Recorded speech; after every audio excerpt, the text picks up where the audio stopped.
Hi guys, welcome back to my channel. I know there's a crazy glare, but I'm so sorry. This is the only time and the only place that I can film right now. If you guys don't know, I did give birth already. I gave birth on June 29th and my baby girl is here. She's not gonna be in this video just because she's in the house chilling. Anyway, let's just get on to this story, sis. Let's get on to the story, all right? Because it was crazy. So when my labor started, I was at home with my husband. At this point, I was 39 weeks and 6 days. I was laying down with my husband and we were watching TikTok videos and I was eating vanilla ice cream. And out of nowhere, like I felt like a pop and a gush. It felt like a water balloon is in your pelvis. And I slowly got up off the bed and I said, babe, that was my water. And then all this fluid just like comes out on the bed and I was like, okay, yeah, it's real. My water broke. This is happening. And I immediately went into shock. Like, we start gathering our things and head into the car. We got in the car and that car ride was the longest car ride of my life, but it was also so great because I had my husband put on John Legend's album. We held hands and was like, our daughter's coming, like I can't believe this, and like just reminiscing on our relationship and how far we've come. And that was just like a really beautiful time. The last few seconds of us being just us was like really magical, if you get what I'm saying. It was so sweet.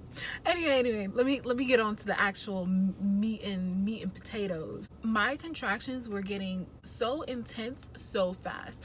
Me thinking in all the like birth videos and the classes that you might take and stuff like that, you're gonna think for some reason that you're probably gonna be in labor for a long time, especially as a first-time mom. They make you think that you're gonna be in labor for pretty much ever, and it's gonna be like at least 12 hours that you're in labor, and you'll get contractions, but they'll be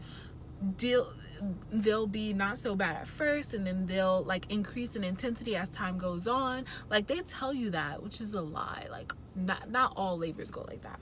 We arrived to the hospital, and when we get there, they get me a wheelchair, send me up to labor and delivery. I'm right in front of the nurses station, and there was this one nurse, OMG, the receiving woman asked her, hey, is room 4 ready? Is there a room ready for her? I have a you know what I mean, her water broke, she's having contractions, she needs to go in a room. And this nurse who walked in, let's call her Jackie, this is exactly what she said: she can sit on the bench and wait for a room like everybody else. And then I'm like, what? Like, why would you even say that? Like, even if that is the case, even if I do have to wait for a room, why that attitude and that energy? Like, from that moment I knew that I did not want this woman touching me, right? We waited for a good like hour to get placed in a room, and my contractions was getting worse and worse. Like at this point I could not talk through my contractions, and we finally get put into a triage room. And this is a room where they basically assess if you're actually in labor and we need to put you in a birthing suite. So I was in there and the nurse is just like acting like I'm not even in labor. Like I lied to her when I said my water broke. Like she's like, well, we're gonna swab you and check to see if it was really your water breaking, and then if that was the case, we're gonna check to see if you're dilated, and if that was the case, then we'll do some tests and see like if you can get an epidural, and then you'll have to get tested for corona, and telling me all this stuff. And I'm like, sis, my child is coming right now. Like, we don't have time for any of this. Like, I'm trying to tell her how intense my contractions are, and she's just really not paying attention to me. And this is that same nurse that I knew I did not want to work with. So I was so upset, and at this point I was scared, I was shaking, I was in pain. I was praying to God, and I prayed to God like, please God, let something intervene and get this nurse out of here, because I do not want to birth with her. If they put me in the birthing suite, I'm going to tell them to give me another nurse, because there's no way I'm birthing with this nurse.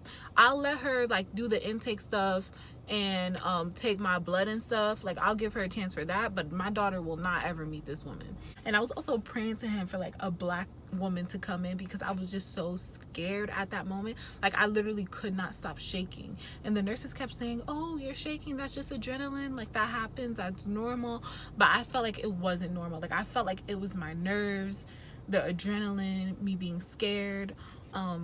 Whole time my husband was a darling. He was really aware of everything that was going on. Like even if because a lot of times I couldn't really focus on what was going on in the room because of the contraction, so he was asking like, hey, what's that, what's this for, what's that for, what are you guys doing, like what does that mean, like, you know what I mean? He was very aware for me, and I really love that, because if you guys don't know, I'm in a state away from my whole family, away from all of my friends. So and one thing I did want is my mother or my mother-in-law, or like just a woman with me or around during my time of birth, just because sometimes it's hard for men to understand or like advocate for women or like know what's going on. But he did amazing, and I was like, look at my husband, look at my husband. Anyway, let's go on. So it comes to a point where the nurse is going to put an IV in me, right? And take some blood to do some tests or whatever, the same nurse. And she's like, oh, I tell her like, oh, this arm is better. No one can ever find my veins, especially since I've been pregnant. They say I have deep veins or rolling veins, like veins that move. So just give her a heads up that it's really hard to take my blood. And I always like to do this, because if you are a training nurse and someone tells you this and you are not completely comfortable with taking blood or doing IVs, you should give it up to another nurse and that knows what they're doing with a difficult patient. So that's why I told her.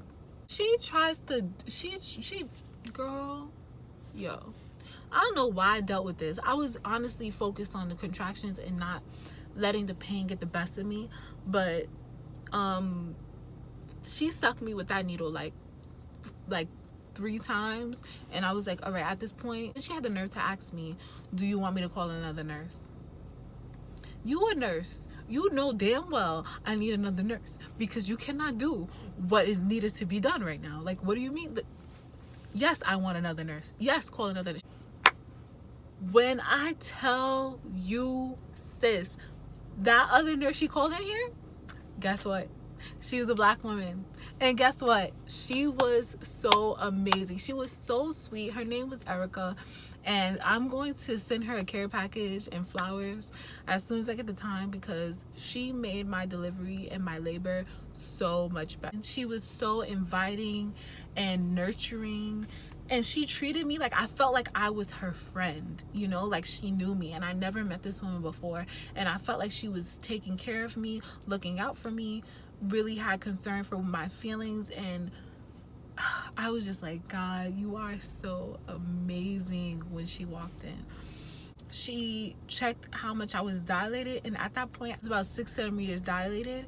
And they checked my fluid and it was like, yeah, you are giving birth tonight. Because not only did my water break, but my fluid was like rushing out really fast. So they called the doctors, they put the orders in for everything. I got tested for corona and was free of corona. My contractions were feeling crazy at this point. I did not think contractions were gonna be like that. Like, I knew it was gonna be painful, but I didn't know it was gonna be that painful that fast.